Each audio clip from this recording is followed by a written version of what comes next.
Good evening, good evening, good evening. Welcome, everyone. I am Eric Hall, your success concierge, and we are officially in spring. Today is March 26th, 2025, and we are in spring. Let's check out what's going on in the chat. Make sure when you come in here, you hit the like button. We definitely appreciate that. We appreciate your support. Let's see it going on. Mr. Nisa Mobley, good evening to you. Welcome. Y'all make sure y'all hit the like as well too. Happy to have y'all here. Happy to really be getting into this new season. I really enjoy spring. Spring is a time of rebirth. It's a time of new possibilities, depending on where you are. And it's just a change. People go from one thing to another. If you're religious, right now we got Ramadan going on, and then you have Easter coming up. So people just really just digging in, mentally focusing, and making sure they are doing the things that they need to do for themselves as well as those that they care about. So, good evening, welcome everyone. This is Office Hours, so I'm very happy to be here. Scent of the day. All right, so some of you may have been checking out or you see the case study that we have going on here, and I really wanted to think of a fragrance that was somewhat suitable, somewhat for this individual that we're going to do. And this particular subject matter, it goes very, very deep. So our sin of the day, this is amazing. This is bond number 9, Oud de New York, right? Oud de New York. So it's the one right here with all the dots on here. Now, what I really like about this fragrance, this is a aquatic citrus aromatic woody fragrance, right? So when I try to think of something that would signify someone who's outside moving around, this is it right here. So this is good for warmer weather, um, 75 and above, and this can be worn inside, outside. It's just a fun summer, springy, light type of fragrance. So again, if it's warm, you can definitely wear it to the office, gentlemen as well as ladies. You can definitely wear that as well. Very unisex, very wearable fragrance. Now, one key thing about this, right? So a lot of individuals they like to spray their fragrance on their clothes. Do not do that with Oud in New York, right? Don't do that with this one because this will stain your clothes if you have lighter color clothes as well. But we've already covered how what the things you can do to make your fragrances last longer. So definitely check out that video there, fragrance primer, as well as some scent-free lotion. So, what is it that I do? I'm Eric Hall, your success concierge, and I help individuals and businesses achieve their desired outcomes by maximizing the ABCDs of image: appearance, behavior, communication, digital footprint. Because you never get a second chance to make a first impression. And what happens when you don't make a good first impression? There's regret of opportunity, regret of saying hello to that person who could have changed your life, changed your business, or even been your mate, or losing customers to someone else. So we don't want you to have that. So I craft messaging and strategies just directly for you so we can make sure that you're putting yourself in position to win and achieve your desired outcomes. So I got the Cash App up here. So thank you for those tuning in. Always welcome to support the channel as well as ask your questions there. But we're going to get into the topic. Let me see right here. Let me get a sip.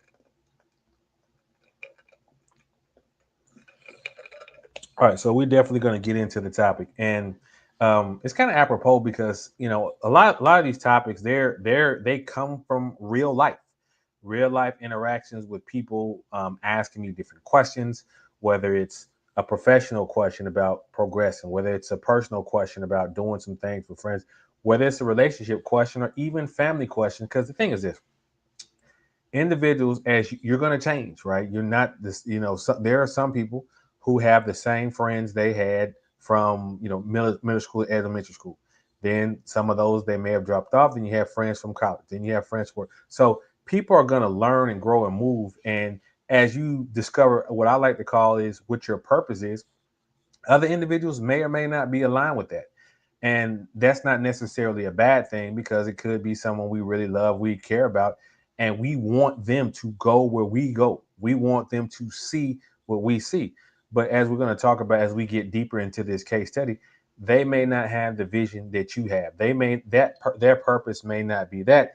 And sometimes you have to progress and look for those who are looking for you. We have a lot of business owners on here, a lot of individuals who tune in with that, and sometimes customers is a challenge, right? Because customers equals is the heartbeat and life of your business. So we're always battling to get more, keep more, and save more customers. But in anything else, there are going to be some who are ready to deal with you right now. Some aren't. So you got to focus on those who are ready to deal with you, are in line with what your goals are, what your purpose is, and move forward with as it relates to that. So that is something that's very near and dear to me, as well as a lot of individuals that I deal with, because again, they want that person to want it so bad. Man, this person, I'm on this health kick. They should do that. So I want them to do it. Oh, I'm over here getting this money. I want them to come over with me. Not everybody's going to come, right?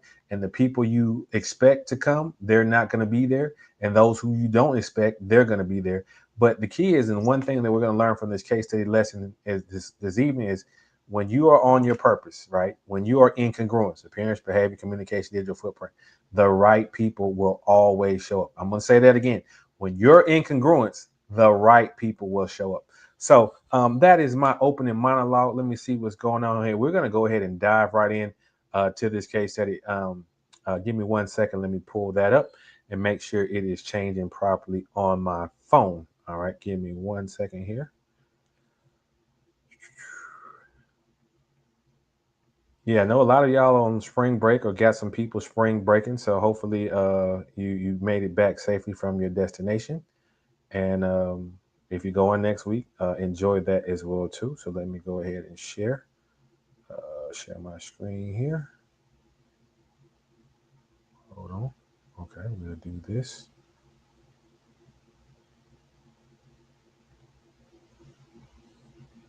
All right, let's do this here. Bring this up, make sure it changes. Let me double check on this, make sure it changes here. Okay. Okay. Yep. So definitely make sure it does that, and we'll hide this right here. Now, thank y'all for tuning in. So I am Eric Hall, your success concierge, and today it's talking about all aboard, right?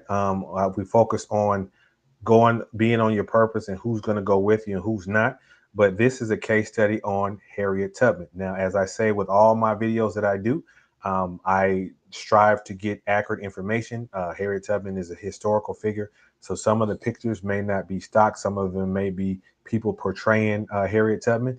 And in no way, shape, form, or fashion do I utilize this to be malicious or purposely or intentionally malign or spread false information. So with that being said, all aboard. I am Eric Carr, your success concierge, and today we're going to do our case study on Harriet Tubman. Let's get started.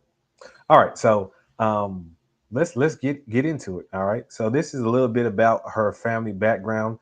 She was born in Dorchester, Maryland County, and so I know it's kind of small on the screen, but I wrote it so I remember.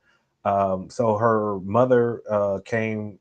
She was a former slave. Well, she was a slave, and so she actually is descended from Africa, and so her and her family were born into slavery up in the northeast portion of Maryland area. All right. And so her mom was, fair skinned. And so she was assigned to the work in the big house. And because of that, Harriet and her, they were not around to really raise her and whatnot. And so this is interesting because I was talking with someone about child labor laws. But this Harriet Tubman is 5, 6 years old, and she's a nursemaid. This is not her actual picture, but this is just an example of children and young people caring for children. And so, similar to some of the other stories we have, they are required to watch other children, and if the babies cried or fell over, the nursemaids will get whooped. So Harriet Tubman at one point she got five times before breakfast one time, and she carried those scars throughout her life.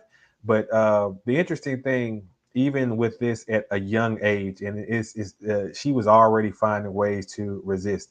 So she would wear layered clothing. Now, I must confess, I know some of my siblings, we did that. I won't point out who, siblings and cousins, but we did wear things to protect ourselves if we were getting disciplined. And then she would run away for 5 days just to do little forms of resistance. But as she grew up, she was no stranger to hard work. She would, work in the fields, do forest work, haul logs, oxen plowing, all those things, because you see, she was in an area that was close to the water. But Harriet, and for those, some of you may have known this, some of you may have seen the movie. Um, there was a slaver who was trying to flee, and the overseer was trying to discipline that particular individual. And so he threw a 2 pound weight, and instead of hitting the individual, it actually hit Harriet Tubman. And so she claims, in her words, that it broke her skull, but she had blurry vision after that, and so she would have frequent headache pain, seizures. Sometimes she would fall unconscious, and she would be awake but be appear asleep, right? And so one thing, I guess, that spurred on this, or was a result of this, she would have vivid dreams and visions, and she called them revelations from God. Now, as we get a little bit deeper into the story, she would say this was her guiding light, or her source, that pointed her in various directions and took her, to avoid certain dangerous situations when she was trying to get people to freedom. All right. And so Tubman, she was illiterate. She never really learned how to read, um, and that's something she wanted to do because she wanted to be able to write her own manuscripts later in life, but she never did. But she would learn Bible studies because her mother, they attended a Methodist church, and she did that with her family. But even at a young age, Harriet, she rejected some of the teachings of the white preachers that urged the slaves to obey their master no matter what, whether they're abusive, whether they're not, whether they treated them harshly. Um, she didn't feel like she should have to obey. And so, as we talked about earlier, from her head trauma from being hit, she believed she was guided by mystical inspiration. And so some of the tales of inspiration and guidance of deliverance from the Old Testament, those are some things that inspired Harriet, and she lived her life that way. And so that perspective on religion guided her actions throughout the rest of her life. So family dynamics, the family that owned Harriet's parents, they promised to set her father free at the age of 45. And so he died. His son, followed through in 1840. But one thing Tubman wanted to do is she wanted to see what the status of her mother was. Her mother, Rit, that was her name. And so she paid attorney $5. But that same person who passed, the grandfather of the family who owned him, said that her mother was also supposed to be free, as well as any other children that once they turned 45, they would be free, or any children born after that, they would also be free. And so the family who owned them, the Broadus family, they disregard that stipulation when they inherit the slaves after that. And so although they were should have been allowed to be free, because of the time, it was difficult for them to enforce that particular law and be free. All right. So you may have heard this story. Harriet married a free black man named John Tubman. It was a challenge because he was free and she wasn't. And so during that time, the children, they would be whatever the mother was. So if the mother was free, the children would be free. If the mother was slaves, and the father was free, the children would be slaves, or not free. And so Maryland had a large black population, half of which was free. So these type of blended marriages, where there was a mix of one or the other, they happen pretty frequently. And uh, there was suggestion that there was plans to buy Harriet's freedom as well. When she was raised, her name was Arminta. They called her Minty, but she changed her name later to Harriet. All right. So, as we heard the story about how they kind of kept them, in 1849, Harriet became ill. She had frequent bouts of various illnesses. And so her master, Edward Broadness, he tried to find a buyer, but he could not. And so Harriet, being the spiritual woman that she was, she would pray and say, I pray all night for my master, all to March, and she wanted him to stop being people to try to buy her. All right. And so she saw that she couldn't do that, or she couldn't, her prayer was not stopping. She said she changed it and said, oh Lord, if you ain't gonna never change his heart, kill him and take him away. All right.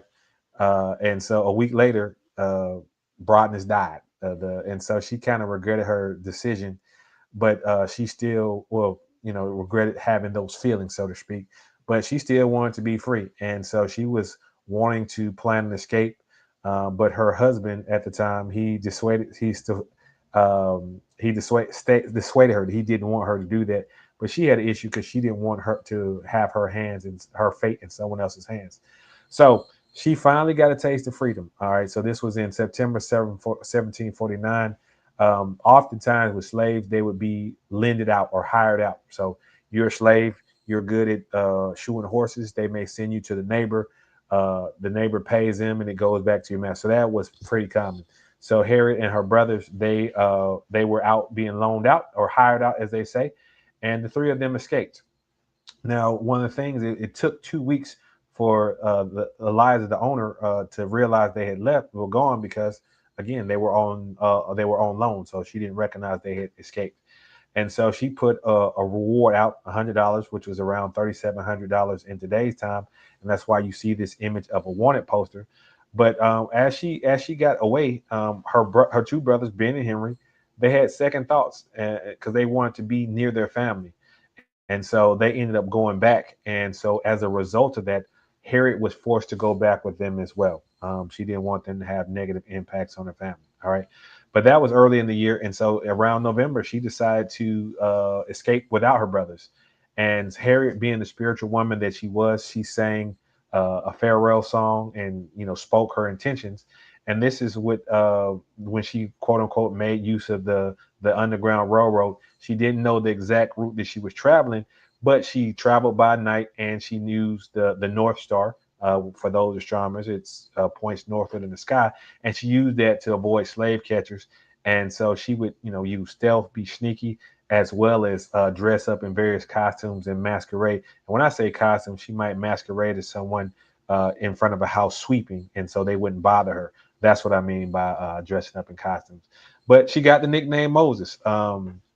Because she was one of those individuals who, if you're biblical, Moses took the slaves from Egypt to the promised land. All right. So that's one of the things that she was doing.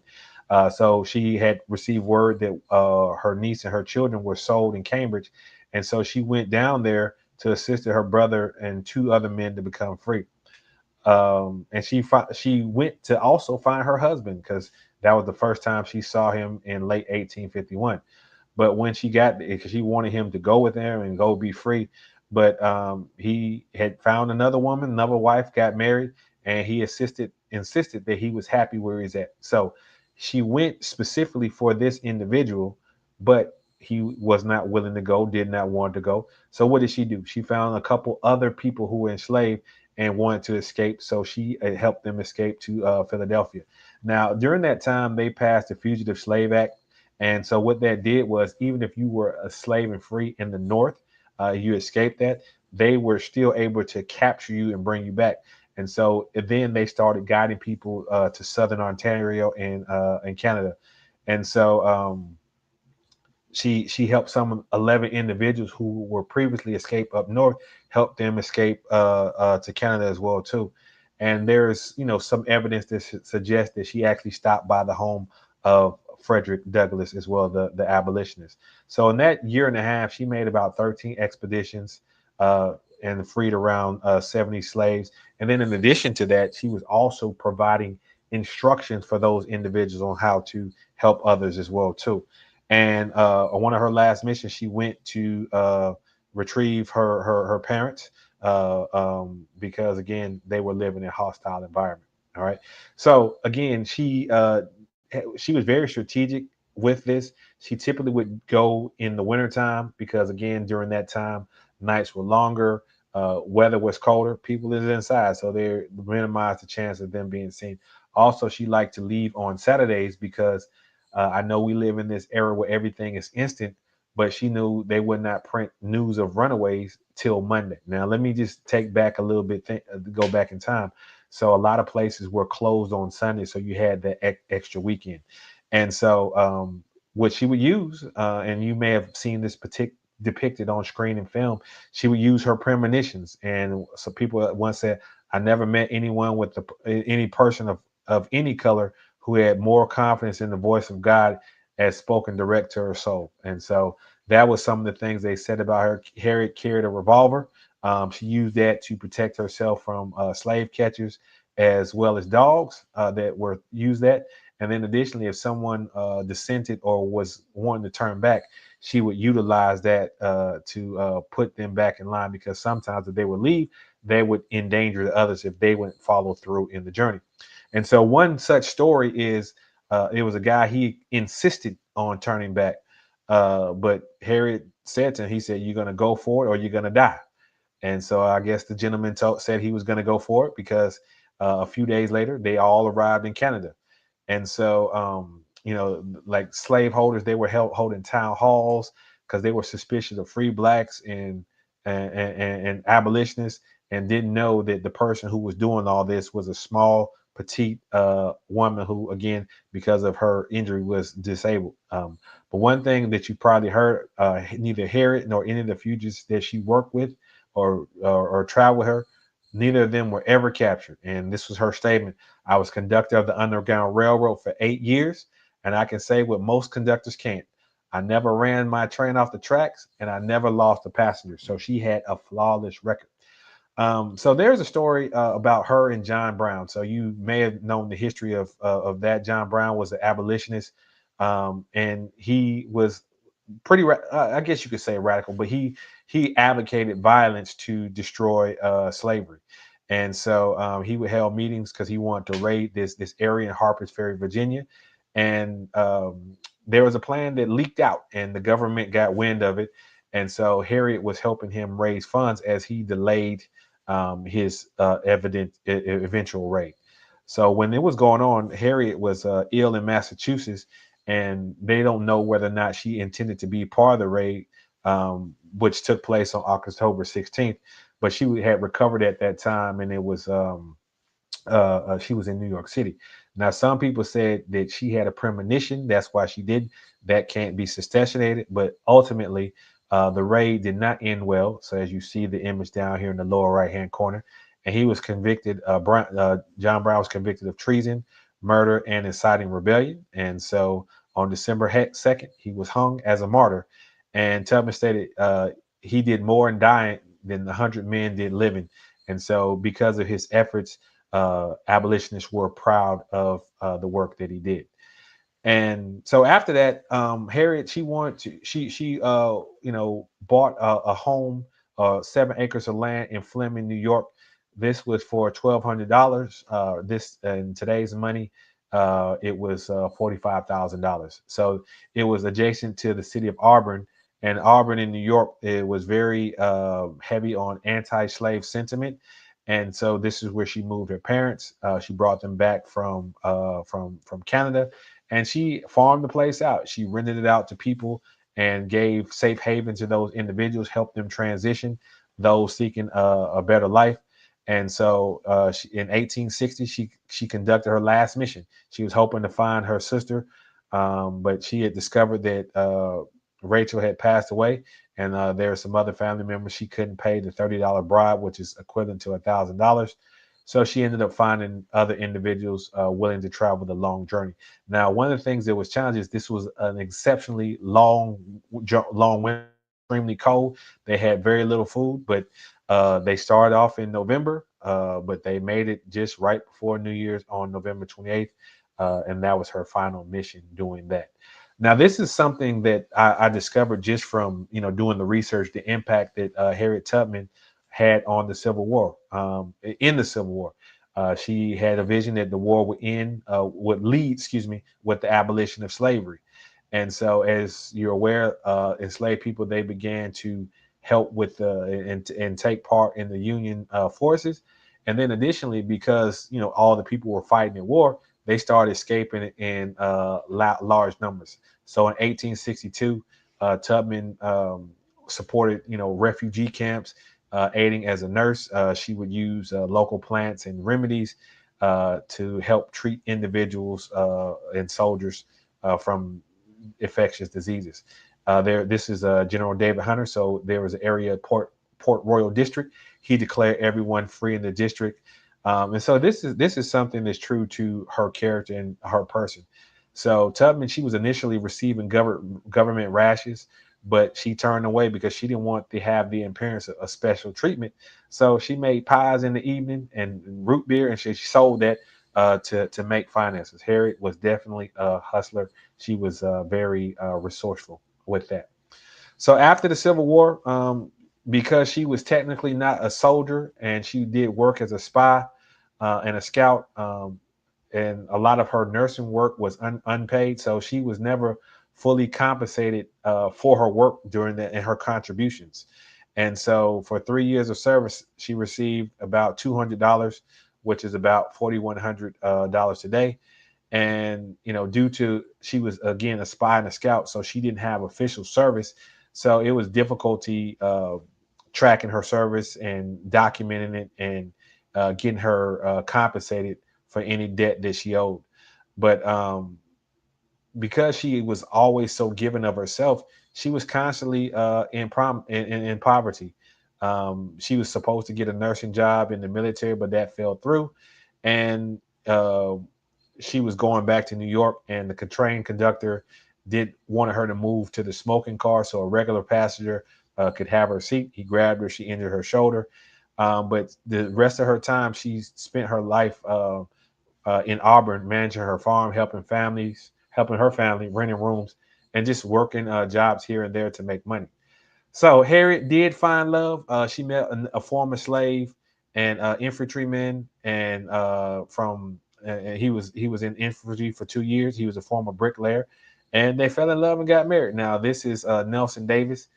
He was 22 years younger than Harriet, but they also adopted a young lady, Gertie. This is them a little bit later.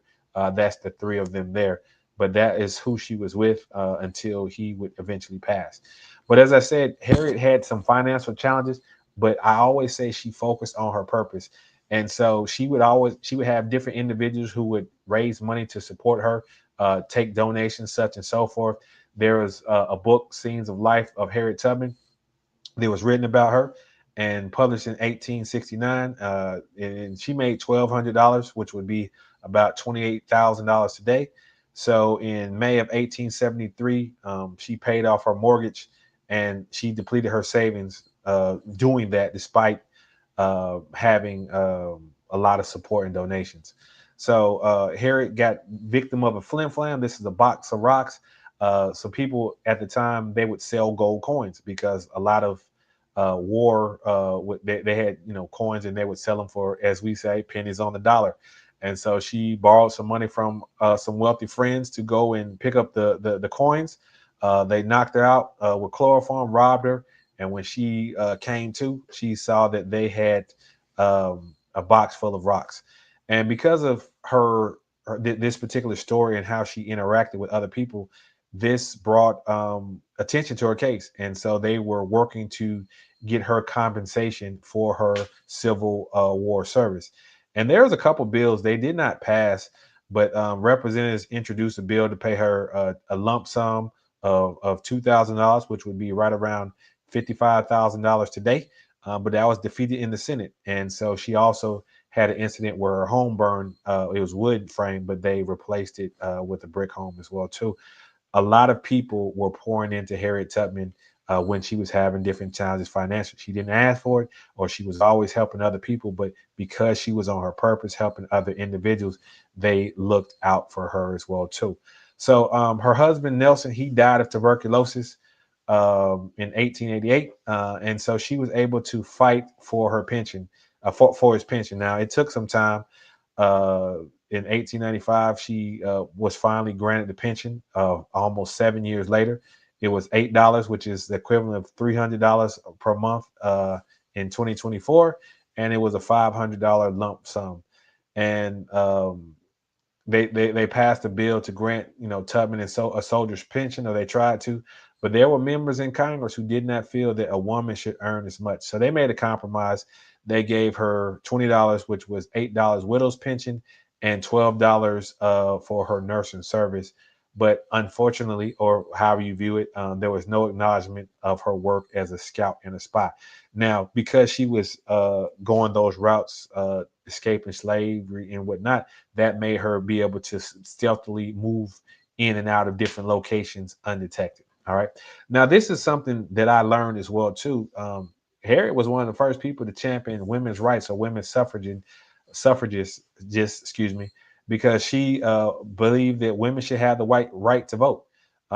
So she would, be part of different organizations. You see her and Susan B. Anthony. They traveled and did some things working together for that, pushing very, very hard for women's rights to vote. So she did different speeches in New York, Boston, D.C., and talked about voting rights for women. And there was a conference for the National Federation of African American Women. It later merged with the National Association of Colored Women, but Harriet Tubman was the keynote speaker of their first ever conference, and so she would be featured in newspapers for local for things currently, as well as her history of doing some things. But she's getting awards, she's getting all these things, and she didn't have money to go to the celebration, so she ended up having to sell a cow to buy train tickets to um, go to these celebrations. So they profiled her in her humanitarian role and inspirational role to help women get the right to vote. So Harriet was part of a church, Zion Memorial, Thompson Memorial AME Zion Church, and she wanted to create a space for individuals to transition to help people who did not have the financial means to do it. So she bid and bought a 25-acre farm adjacent to hers. And she named one of the halls after John Brown, the abolitionist. Excuse me, can't talk. The abolitionist. And so Harriet, she had financial trouble. So the Zion AME Church, they took over after she had difficulty. And to the dismay of Harriet, they started charging people $100 to enter, which is about $3,500 in 2024 today. So imagine you're down on your luck or you're having a hard time, and they want you to come up with this, and that really bothered Harriet. But biting the bullet, this is an interesting term. This is where I guess it came from, and I'll explain a little bit more. But as she aged, she had trouble sleeping. She would have pain in her head, buzzing from her childhood injury. She even had someone do head surgery, and they did it with no anesthesia. And so she had seen soldiers bite a bullet when they were getting, different surgeries or amputations. So I don't know what it did, but they would bite down on the bullet so they could um, get through these different situations. So that's where the term "bite the bullet" comes from. But the New York paper, they described her as penniless, and so one of the homes that she had started, that's where she moved to, and so supporters would continue to provide donations to her. And Harriet Tubman on March 10th, 1913, that's when she passed away. But she quoted scripture right before, "I go away to prepare a place for you." Based on the Gospel of John, she actually died of pneumonia, and she is buried in Fort Hill Cemetery in Auburn, and she was given semi-military honors. But what I really enjoyed about this case study is, for my own information and knowledge, individuals would just know her for the slavery part, freeing the slaves, the Underground Railroad, but she was actually an inspiration in civil rights, equality, not just for people of color and former slaves, but also women as well too. So she later on in life, after she had passed, she turned into an American icon and one of our most famous historical figures. So some of the things you see here, you see parks, monuments. I mean, they have parks all over. A lot in the area in Maryland that she grew up in, lived. Those other ones in Auburn, New York, because there's markers for her gravesite. The church where she used to worship in Canada, of Harriet Tubman Museum in New Jersey, and they have a memorial garden in Maryland as well too. And there's been quite a few musicals and plays about her, musicals, plays, operas, TV shows, and then recently there was a movie called Harriet, where Cynthia Erivo, she portrayed her. That's her there in the picture. So there's a lot of stories, films, and whatnot. One challenge with historians is Harriet never learned how to write and never became literate.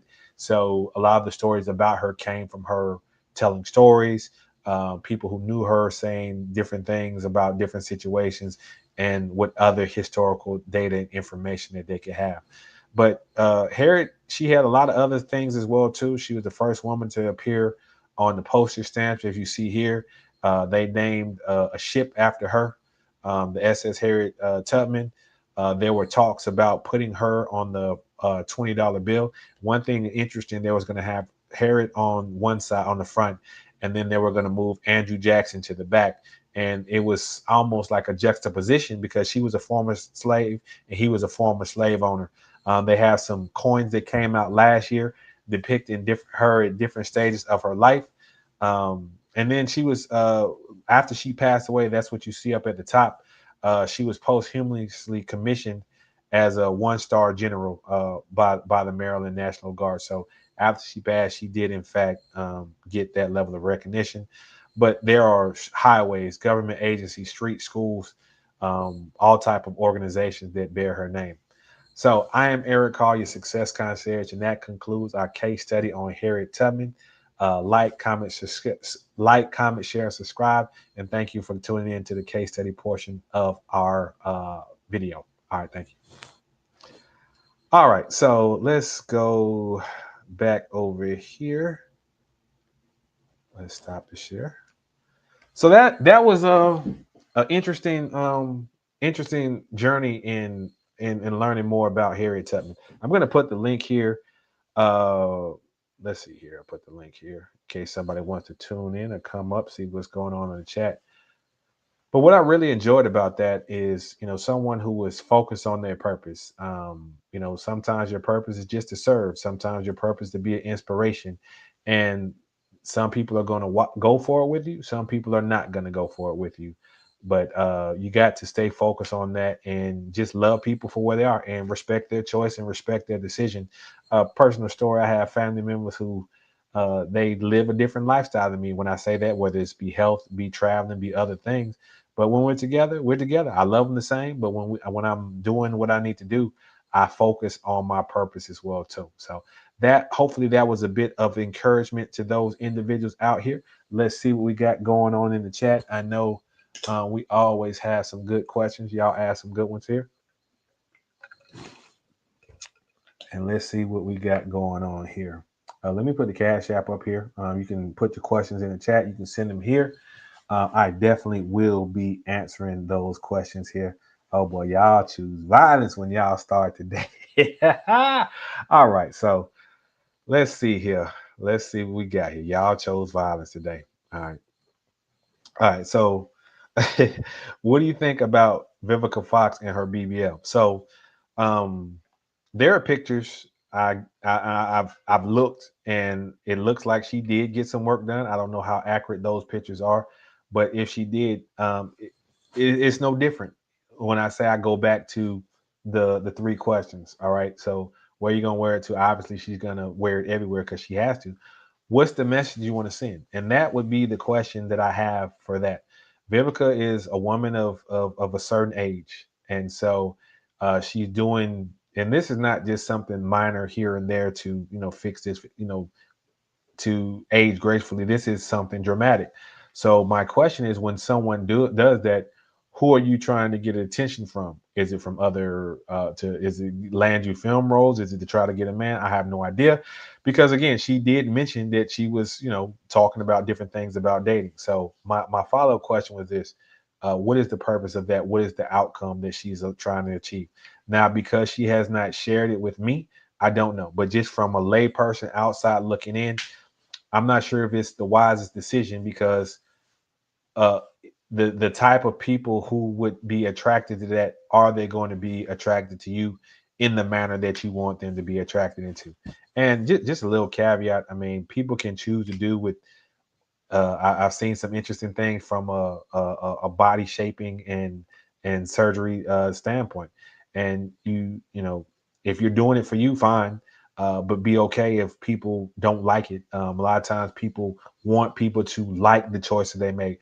Oh, I want to do this, so they should like it. And they put things in the public square, and then people react in a manner that they didn't want them to react. So if you're doing it because that's what you want to do, okay, fine. But if you're doing it to get a certain outcome, I would, but because the work is done now, but I would evaluate why you doing what you're doing. Vivica, she's a mature woman. I don't know if she's trying to be a video girl or what she's trying to do, but that is for her to determine. But just on the outside, don't look good, especially for some of the things that she has said and done. All right, let's see what else we got here. Belt or no belt? That is the question. This is actually a great question. So belt or no belt? For me personally, I do it with jeans. I do that because I like certain things in that area. My last name is Hall, so I do want a Hermes belt with the H. But just in general, there is a general rule that the shoes should match the belt. So take that for what it's worth. So when I wear dress pants or suits, I typically get them made where they have the side strap, so it doesn't require a belt. Because one thing a belt does is it cuts you in half. All right. And so I prefer to have a cleaner look of the side straps, or even I haven't done this in years, even wear the suspenders. It just gives you a bit of a cleaner look or more fashionable look when you're wearing dress clothes. Now, because again, when people wear jeans and other things, often the jeans and the top is a little bit different. They may mix and match, so it's not just one solid piece where there's symmetry. So you can get away with it with that. And of course, if you want to match the shoes as well too, that is that. But for me, with dress clothes, dress pants, I like no belt. With jeans and those type of things, I do rock a belt as well too. And it also depends on how you're built and what your shape is. So I'm guessing that was a question for men. For women, belts can be great because it helps them layer in different areas, break up patterns, those type of things. So that's more prevalent for what ladies do. Whether they're wearing pants or even a dress, sometimes they wear a belt to tighten things up, as well as show different textures, patterns, and looks. So yeah, that is a great question. Let's see what else we got here. All right. So, do you think Elon Musk's political ties will affect his business? In the short term, yes. I mean, there's a lot that we've been hearing and seeing. People are damaging other people's Teslas. They're damaging Tesla dealerships. They're vandalizing vehicles. But here's the thing: Elon owns a small percentage of Tesla. Not a small percentage, about 13%. So there's other individuals who do that, and then here's the challenge. Tesla, because I've done a case study on Elon, Tesla is the top selling vehicle company in the world. So they're pretty good at what they do. And so until there's someone else who can do that, that's going to be a bit of a challenge. And if you look at the last election, Donald Trump won. It was like 49-48. Like, so it was fairly close, but there is an even split. There's half and half of people who may lean liberal, may lean conservative, and people, so there's enough on both sides to do that. But I'm not a Tesla person, but there are people who love Teslas, and so if you love Tesla, get yourself a Tesla. If you don't, you don't. But for those who love Tesla, they like the car, they like the technology, they like what it does. That's what they bought it for. So um, and if there is not a quality alternative there, then that's what you're gonna have. And then additionally, you saw what he did with SpaceX, where he was able to help assist rescue those individuals. Um, One thing you can't really hate on is success, and like him or not like him, there are some things technology wise that he does very well that makes him able to do these type of things. And you can bite off your nose to spite your face. That's fine, but I, in the long term, no, because again, politicians change. We'll see, like Volkswagen is around. They were started, they had Nazi ties, such and so forth. So this too shall pass. All right. So let's see here what else we got here. This is another good question. How do you deal with unsupportive people? So a couple things. Hopefully, this case study taught you a lesson in that your passion, your vision is just that, your passion and your vision. So some individuals may or may not support you, and you should be fine with that. You can't just go around trying to get acceptance from everyone, because some people are going to like it, some people is going to not like it. So I would encourage you to, if people are unsupportive could mean they don't buy something, or it can mean they're unsupportive, that they talk negative and give negative vibes to you. Those are two separate things. So if they give negative energy to you and are putting you in a bad state, then yeah, you probably want to limit your time with them. Or if it comes to certain subject matters, try to avoid that so you can manage that time with them. We all have people who sometimes aren't pleasant, and we have to deal with those individuals. So that would be my advice to you as it relates to that. Manage your environment. You can manage what goes on in between these two spaces right here. All right, let's see what else we got here. Y'all coming with the political questions right here. All right. Why do you think the Democrats are having a challenge with messaging? So from an image consultant perspective, I don't know what their message is. What I see, and what I see mostly, is that side over there is bad. That's what I see. Or pick me because I'm look like you, sound like you. So I don't know what their messaging is, and that's something they need to communicate. You can't just say that that's the bad guy. That's not the bad guy, because some of the things they have said has been proven to not be accurate. And then also too, saying someone is the bad guy, or those people are bad, how does that differentiate you with new things, right? What I would focus on, what you can do to actually implement and affect change outside of talking and rhetoric. I think that's what the challenge is, and they have so many different people with so many different messages, some over here, some over there. So there's a lot of disconnect amongst themselves, and then in turn, that's disconnects to how they interact and talk with people. So if I were working with them, as you know, I typically don't get involved in political matters like that. But I can say that if I were working, I focus on, like, what is your plan of action that you're going to execute, and it can't just be like, we don't like those people. So tangible products, tangible things that can make people's lives better. That are the things that I would focus on as well. All right. Let's see what else we got here. See if we got anything going on in the chat here. Y'all didn't like that political question. All right. But I answered it. Let's see here. This is a good question right here. What misconception do people have about image consulting? Well, so image consulting, what people have, they just think it's, oh, well, I styled this person or that person, or it's just fashion related. That is a small portion of what it is that an image consultant does, especially a good one, right? There are courses, study, career path that we as image consultants go through so that we can perform at a high level. Now, think about it like this, right? There are people who design buildings, uh, and not just from a structural standpoint. They design the aesthetics. They design how, okay, you're going to come in this way and you're going to go elevated. They do passenger flows for how people are going to egress from the outside of a building to inside. If it's a sports venue, how they're going to get to their seat concessions, all those type of things. So that's what people do on something physical and tangible like a building. Well, image consultant, we do that for your physical canvas, which is your body, also to your business, how you reach, react, and interact with your ideal customers and people who are going to do business or interact with you. And so there is a science to this. It's not just, oh, well, I look good. Okay, fine. But can you do the same for other people?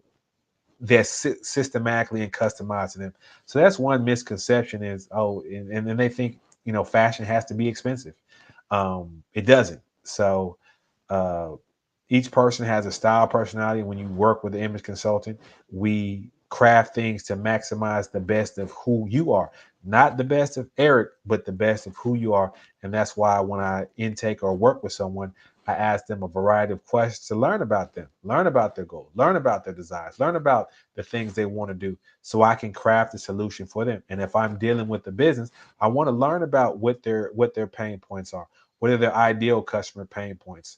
Who are you marketing to? Where do those type of people hang out? What's important to them? How do you communicate those type of things with them? So all these things are things that I, as an image consultant, does, as well as those individuals who are working in this profession as well too. So that's a huge misconception about that, and that's actually a really really really good question, because I'm just passionate about helping individuals get outcomes. helping them take what's in here and bring it out there. And of course, be congruent. Appearance, behavior, communication, digital footprint, putting you in position to achieve your desired outcome, put your best foot forward. And I'm very much outcome focused. So, how can I help you? How can I help the client put themselves in position to get their desired outcome? All right. So, um, that is why I love doing what I do. So, let's see what else we got going on over here. Um, Winding down, see what's going on in the chat.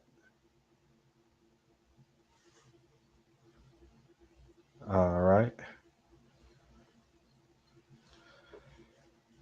Yeah, so hopefully y'all enjoyed this particular case study. I appreciate y'all tuning in.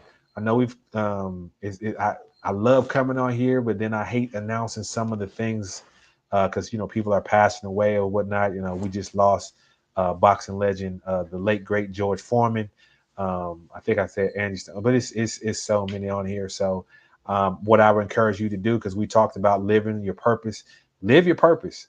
Go be happy. Go do some things that give you fulfillment, that helps others, that helps you achieve your goals, that helps you achieve your desired outcome. There are going to be some people who come along for the ride. Then there are going to be some who don't come along for the ride.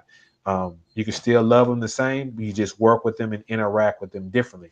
But I encourage you to focus on those type of things. See who's helping you make progress and what situations serve you, and then eliminate those that don't serve you as well too.